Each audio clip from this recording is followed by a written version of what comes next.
오래간만에 모두들 만나 뵙겠습니다. 교회 창립 54주년 저희 교회가 그래서 모든 교회 프로그램들을 조금 점검해 보는 시간을 가졌습니다.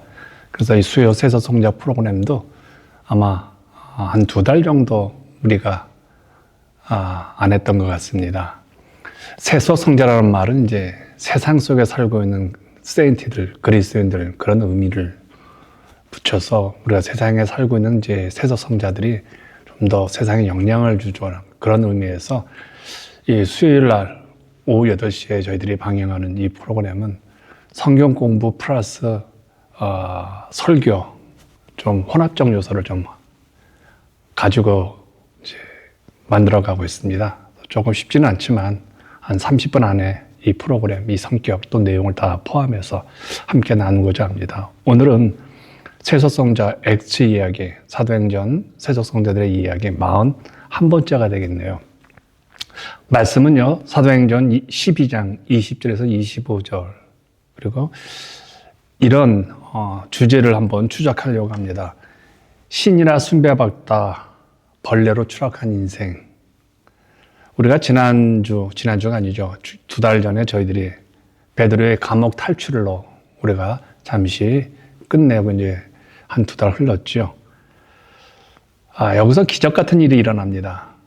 하나님은 희박한 가능성을 가지고 하나님의 구원을 이제 만들어내셨습니다. 또한 교회를 핍박하고 교회를 어렵게 했던 헤롯 아그리파 1세도 희박한 가능성을 가지고 그를 죽게 만들었죠. 벌레라는 정말 기상천외의 방법으로 죽게 만들었습니다. 그런 면에서 오늘 이 사건을 한번 추적을 해보겠습니다. 9절 연구입니다. 20절입니다. 헤롯이 두로와 시돈 사람들을 대단히 노여하니 그들의 지방의 왕국에서 나는 양식을 먹는 까닭에 한 마음으로 그에게 나와 왕의 침서 맡은 신하 블라스도를 설득하여 화목하기를 청한지라. 이 구절에 보면요, 헤롯이라는 이름이 소개되고 있죠. 우리가 가장 많이 아는 이제 헤롯. 그런데 여기서 소개되고 있는 헤롯 아그리파 1세는 이제 손자입니다. 헤롯 대왕의 손자죠. 신약 성경에 등장하는 헤롯 가문의 왕들 중에서 가장 파란만장한 삶을 살았던 인물이라고 저는 생각을 합니다.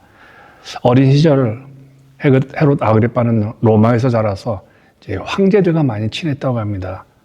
갈라굴라라는 아주 혹독한 왕이죠.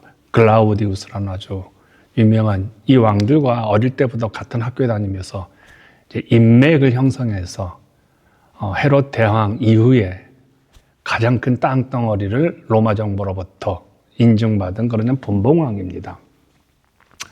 성경에서는 이 사람을 이제 박해자로 우리 그리스도인들은 인정하지만 유대인들에게는 매우 좋은 왕으로 인정을 받고 있습니다. 그는 유대 율법을 철저히 준수시키는, 지키는 그런 위선적 삶을 살기도 했고요. 또 바리새인들의 지지를 얻으려고 야고보를 죽이기도 했고, 그 다음에 베드로를 죽이면 유대인들의 마음을 더 흡족하게 얻을 거라고 생각을 해서 이제 베드로도 감옥에 가두었던 인물이죠.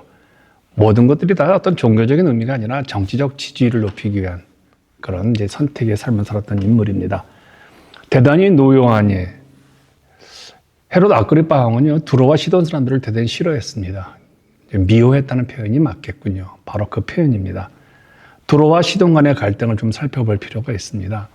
당시 두로와 시돈은요, 해안 지역에, 그러니까 해안 도시로 이제 상업이 많이 발전한 도시로 알려져 있죠. 그러다 보니까 농경지가 부족해서요, 갈릴리, 헤롯의 당시 영지 땅에서부터 식량을 수입해와 쓰던, 그러니까 밀이라든지 포도주라든지 기름 등을 수입해서 이제 사용했던 그런 두로와 시돈 지역입니다. 헤롯은 이 경제적 의존도를 정치적 수단으로 아주 교묘하게 활용했던 그런 왕이었습니다. 두로와 시돈 사람들이 살아가기 위해서는 반드시 헤롯 왕의 영토에 사는 식량을 수입해야 했으므로 그들은 종정연합하여서 사절단을 구성해서 이제 헤롯 대왕에게 헤롯의 마음을 얻기 위해서 이제 파송하기도 합니다. 오늘 본문이 바로 그런 의미입니다. 블라스도, 여기 한 인물이 소개되고 있죠. 블라스도. 이 사람은 왕의 침실을 맡은 관원입니다. 당시 고대 사회에서는요, 왕과 어느 정도 거리에 있느냐에 따라서 권력의 가치가 결정되어지잖아요. 그러니까 오늘날 말하면 이제 우리가 시종이라고 하지만 이제 비서실장 정도 얼마나 막강한 세력가입니까? 그런 인물입니다. 그러니 이 블라스토에게 얼마나 많은 뇌물과 얼마나 많은 로비가 오고 갔음을 우리는 추론해 볼 수가 있는 것들이죠. 여기서 묵상 한번 해봅니다. 경제적 목줄을 쥔 헤롯이 화를 냅니다. 두로와 시돈에게요. 그러자 이들은 생존을 위해서 헤롯의 침실을 맡은 관원 블라스토에게 뇌물을 주고 포섭하여 이제 화친 정책을 이제 구하죠. 여기서 헤롯은 자신의 권력, 자신의 지위를 가지고 사람을 돕는 역할이 아니라 사람들을 지배하고 사람들을 죽이라는 이 폭군의 모습을 보게 되어지죠. 여기서 우리가 한 번쯤은 묵상해야 합니다. 우리는 그리스도인으로서 내가 갖고 있는 지위, 내가 갖고 있는 명예, 이 모든 것들이 타자를, 이웃을 섬기는 데 사용해야 되는 사실을 꼭 기억해야 합니다. 21절입니다. 헤롯이 나를 택하여 왕복을 입고 단상에 앉아 백성에게 연설하니.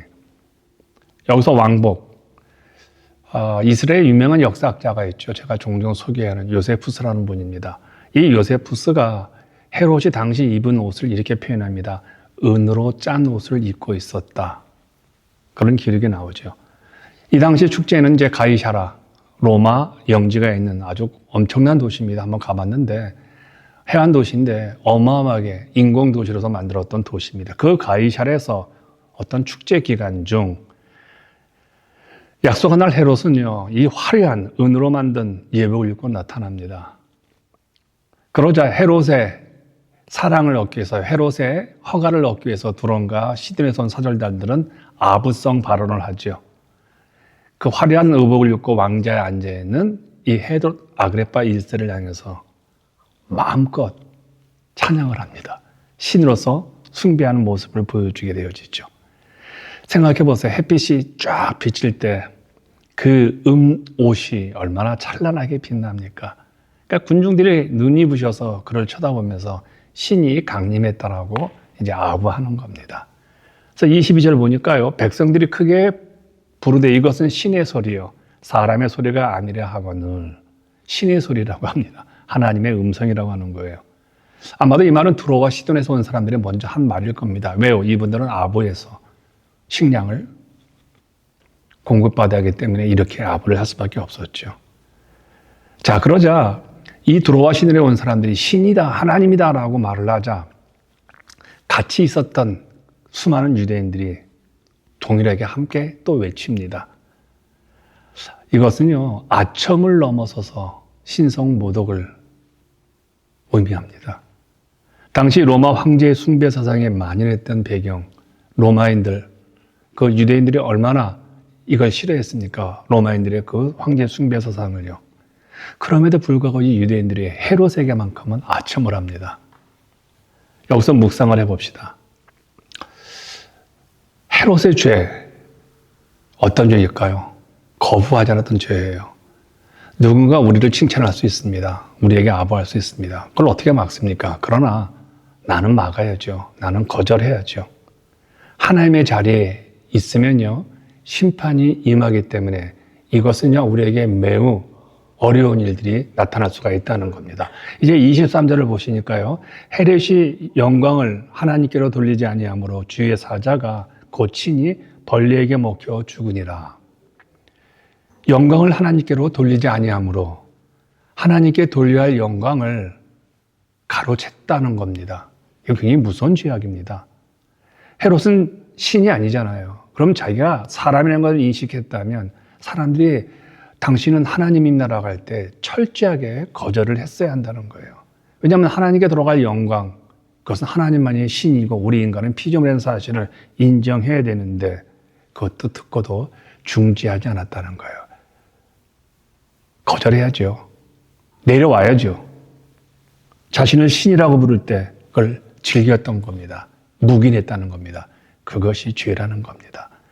주의 사자가 고치니, 여기 치다라는 단어는요, 아주 어느 정도 유의를 우리에게 보여주고 있습니다. 베드로가 감옥에서 너무 잘 잤어요. 그럴 때 천사가 베드로의 허리를 치지요.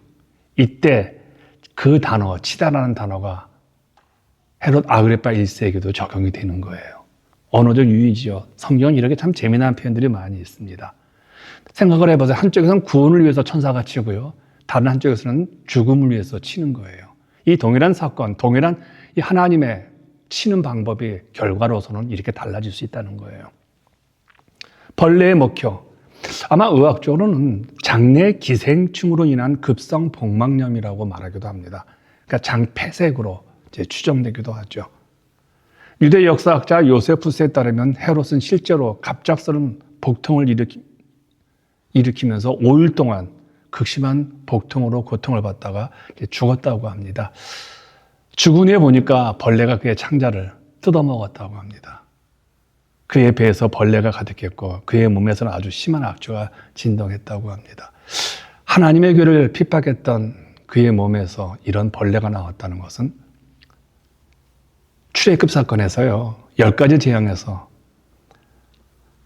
하나님께서 물에서 개구리를 나오게 하신 것처럼 그의 배에서 벌레가 나왔다는 것.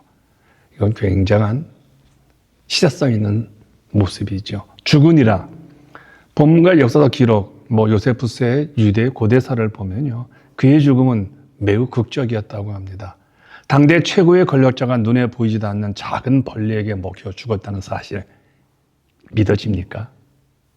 이것은 인간 권력의 허망함을 보여줘요. 세상의 모든 것들은 다 시듭니다. 아무리 명예로운 곳이라 할지라도요. 헤롯 아그리파 1세는 로마의 권력과 유대인의 지지를 한 손에 쥐었던 야신가였죠. 근데 그의 가장 큰 실수가 뭡니까? 하나님의 영광을 가로채려다가 가장 비참한 방식으로 역사의 무대에서 이제 퇴장한 인물이 되어집니다. 여기서 묵상해 봅시다. 사람들이 자신을 신이라고 부를 때 묵인하면 안 됩니다. 그걸 즐기게 되면요, 죽습니다. 그대로 묵인하던 이 헤롯 아그리파 1세는 주의 천사가 내려쳐서요, 그가 벌레에 먹혀 죽고 말았습니다. 교회 부흥을, 또 교회의 엄청난 부흥을 마치 내 능력과 내 지식과 내 노력, 내 경건이라고 말하는 분들, 저도 가끔 이렇게 속을 때가 있었죠. 자기 조직을, 내 조직구, 내 제자 때문에 교회가, 내가 헌신했기 때문에 이 교회가 이렇게 되었다는 것. 담임 목사들, 목회자들 굉장히 조심해야 될 사건이죠. 이럴 때 하나님의 진노를 경험하게 된다는 겁니다. 인간이 하나님의 자리에 앉으려 할 때 심판이 임한다는 것이죠. 24절입니다. 하나님의 말씀은 흥왕하여 더하더라. 여기 흥왕하여 더하더라. 누가는 세상 권력이 흥하면 흥할수록 비례적으로요, 하나님의 말씀도 흥황한다는 거예요. 그럼 세상 권력과 하나님의 말씀 구도에서 누가 최종 승리자인지를 우리에게 보여주고 있는 것들이죠. 이제 박해자는, 헤롯은 제거됩니다. 그가 주기로 했던 교회는 그런데 오히려 생명력을 얻어서 이제 확장하는 것을 보게 되어지죠. 야고보를 채용하고 베드로까지 주기로 했던 헤롯은 그렇게 벌레에 먹혀서 정말 허망하게 죽습니다. 그러나 그가 막으려 했던 하나님의 말씀은 더욱 흥합니다. 결코 교회는 망하지 않습니다. 세상의 교회를 이길 수 없다는 것이죠. 여기서 묵상을 해봅니다. 헤롯의 죽음 이후 성경이 이렇게 결론 내는 것이 아마 우리 교회의 결론이기도 할 겁니다. 하나님의 말씀은 흥황하여 더하더라. 세상 권력은 유한하다는 겁니다. 세상 모든 것들은 시간이 있다는 겁니다. 그런데 반대로 하나님의 말씀은 갈수록 흥황해지고 교회는 갈수록 하나님의 말씀을 선포하는 역사가 나타나는 것이죠. 25절입니다. 바나바 사울이 부정하는 일을 마치고 마가라는 요한을 데리고 예루살렘에서 돌아오니라. 드디어 마가라는 요한이 등장합니다. 마가가 언급된 것은 앞으로 13장에서 시작되는 선교 1차 전도 여행에 대한 아마 암시라고 저는 생각을 합니다. 근데 이것은요, 예루살렘 교회가 얼마나 좋은 일꾼들을 많이 준비하고 있는지를 보게 되어집니다. 결국 교회는 사람을 키우는 것이에요. 사람을 어떻게 키우느냐가 교회의 가장 중요한 직무지요. 이제 마가라는 요한이 등장하면서 앞으로 초대교회는 어느 방향으로 나가느냐라는 초대교회의 미래도 볼 수 있게 되어집니다. 리더십이 베드로에서 이제는 사울이라는 바울로 옮겨지게 되어지고요. 그리고 지역적으로 예루살렘 중심이 있던 교회가 이제는 안디옥이라는 이방인 교회가 이렇게 리더십과 사역 중심제가 이제 바뀌는 것을 이 마가 요한이라는 인물을 통해서 우리에게 암시해 주고 있습니다. 철저하게 성경적 복음이 이렇게 바뀝니다. 그래서 오늘 본문은 굉장히 중요한 사건을 암시하고 있다는 것이죠. 이제 한번 우리가 이 묵상을 보면서 우리가 한 번쯤은 고민해야 될 내용이 이겁니다. 대다수의 학자들은요, 오늘 이 사건을 보고 사도행전의 전반부 11장까지가 유대인 중심의 사역, 즉 예루살렘 중심, 그리고 베드로 리더십의 중심이었다면 이제 후반부 13장부터는요, 이방인 중심, 그리고 안디옥 교회로 사역이 옮겨가는 것으로 이야기합니다. 즉, 트랜지션이에요. 굉장한 전환점이에요. 저희 교회가 54년을 맞으면서 나름대로 새로운 사역, 새로운 예배, 새로운 전환점이 이루어졌던 것처럼 이 사도행전 12장도 바로 이전과 이후를 이렇게 나누는 유대의 권력이, 그 다음에 하나님 나라의 방향이, 리더십이, 그리고 지역이 바뀌는 것을 보여주는 겁니다. 엄청난 사건이죠. 여기서 깨달아야 합니다. 하나님, 우리 교회도 이런 새로운 역사를 시작하게 해주십시오. 하나님, 제 인생에도 이런 새로운 역사가, 새로운 시작이 저에게도 일어날 수 있기를 소망합니다. 나도 하나님께 이렇게 쓰임받기를 원합니다. 라는 고백이 필요하죠. 이것이 오늘 우리가 이 사건을 통해서, 오늘 말씀을 통해서 우리가 고백해야 될 내용입니다. 이제 전체적으로 초대교회 세석 성자들이 우리들에게 내려진 믿음의 숙제를 우리 같이 해봅시다. 해결해 보십시다. 첫 번째, 신앙적 해석해 주는 의미입니다. 제가 늘 말하죠. 신앙은 해석이라고요. 어떤 사건도 믿음으로 해석하는 능력이 신앙이 좋은 것입니다. 그런데 신앙적 의미로 우리가 우리 삶을 해석하는 키가 두 개가 있습니다. 하나는 기도입니다. 그리고 하나는 교만이라는 겁니다. 기도는 우리의 연약함을 깨닫고 높은 권능의 하나님과 교제하며 하나님의 능력을 우리 것 삼는 아주 기독교인들이 가질 수 있는 가장 기본적인 믿음의 행위입니다. 그런데요, 교만은 우리를 망하게 합니다. 교만의 문제는 우리가 연약하다는 것을 인식하지 않습니다. 교만은 우리가 대단한 존재라고 생각합니다. 그러다 보니까 오만으로 치닫게 되어지고 결국은 몰락의 길로 들어서게 되어집니다. 오늘 본문을 통해서 두 가지 사건을 꼭 기억하십시오. 기도하는 자는 겸손한 자이고 교만한 자는 하나님께 심판받는다는 이 신앙적 해석은요, 오늘날에도 유효합니다. 두 번째, 신학적 해석이 주는 의미를 좀 생각해 보십시다. 신학적 해석이 주는 의미에서 첫 번째가 뭐냐면요, 하나님은 그의 교회를 괴롭히는 세력들을요, 먼 훗날 죽어서 심판대에서 심판하지 않냐고 당대 그 역사 안에서도 심판하실 수 있다는 사실입니다. 스데반은 그의 설교에서 이렇게 말합니다. 이스라엘을 괴롭힌 애굽을 하나님의 역사에서, 먼 훗날이 아니라 역사에서 심판하셨다고 합니다. 이게 굉장히 우리를 긴장케 합니다. 오늘 우리의 삶 가운데도 하나님의 심판으로 무너질 수 있다는 사실입니다. 두 번째입니다.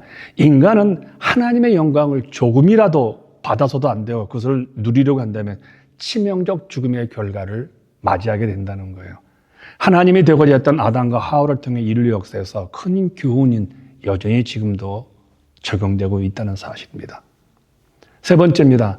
하나님이 반드시 구원케 할 사람들, 그리고 반드시 파멸케 하는 사람들, 이분들은요, 인간적인 상식이 아니라 거기서 한 걸음 더 나가서 초자연적인 질산에서 이 일이 일어날 수 있다는 거예요. 베드로의 불가능한 탈출을 구체적으로 설명하면서 누가 덮습니까? 천사가 덮습니다. 헤롯의 경우요. 아니, 이 건강한 왕이 갑자기 심장마비로 죽으면 어떻습니까? 그런데 심장마비로 죽이지 않습니다. 벌레로 그의 내부를 다 갉아먹게 만듭니다. 얼마나 비참합니까? 이 두 가지가 다 기적 같은 방법입니다. 그러니까 하나님의 일하시는 방식은 제한할 수 없습니다. 어떤 방식이 우리에게 필요할 때 하나님의 도움도, 그리고 우리를 심판하실 때 어떤 방식이든 그분은 사용하신다는 겁니다. 마지막 신학적 해석입니다. 교회 위기는 문제를 극복한 후 그 다음에 리더십이 이양식이 일어납니다. 이런 말 있죠. 전쟁 중에 장군을 바뀌지 않는다고요. 전쟁하는 가운데 장군을 바뀌는 나라가 그럼 망하자고 하는 거거든요. 마찬가지로 교회든 공동체이든 문제가 발생할 때는 반드시 그 문제를 해결된 후 리더십이 바뀌게 되어집니다. 베드로는 예루살렘에 떠나 다른 곳으로 갔죠. 그것이 어느 곳인지는 확실치 않지만 이 피신이 계기가 되어 베드로는요, 순례 선교사 역할을 감당하게 되어집니다.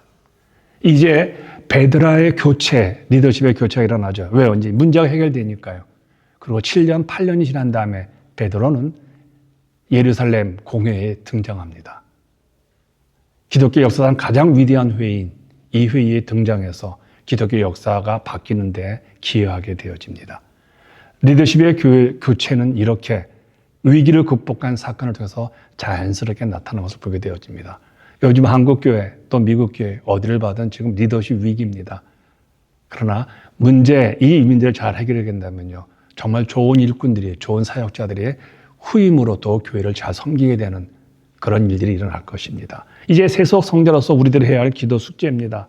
함께 이렇게 기도했으면 합니다. 첫 번째, 주께서 허락하시면 무엇인지 이루어진다는 것을 믿고 강하고 담대한 마음으로 기도하시기 바랍니다. 아무리 어려워도 기도하십시오. 하나님 도와주실 겁니다. 두 번째, 우리도 헤롯처럼 하나님께 올라갈 영광을 가로채는 어리석은 되지 않도록 늘 겸손하게 이건 다 주님이 하셨습니다라고 고백하기를 바랍니다. 세 번째입니다. 어떤 일이든 간에 그것이 실패이든 성공이든 하나님께 영광을 돌려드리십시오. 마지막입니다. 어떤 일이든 우리에게 리더십을 맡겨질 때가 있습니다. 그때를 위해 잘 준비하십시오. 그리고 최선을 다해서 충성스러운 일꾼이 되시기를 바랍니다. 한 주간도 승리하시고요. 우리 함께 기도하십시다.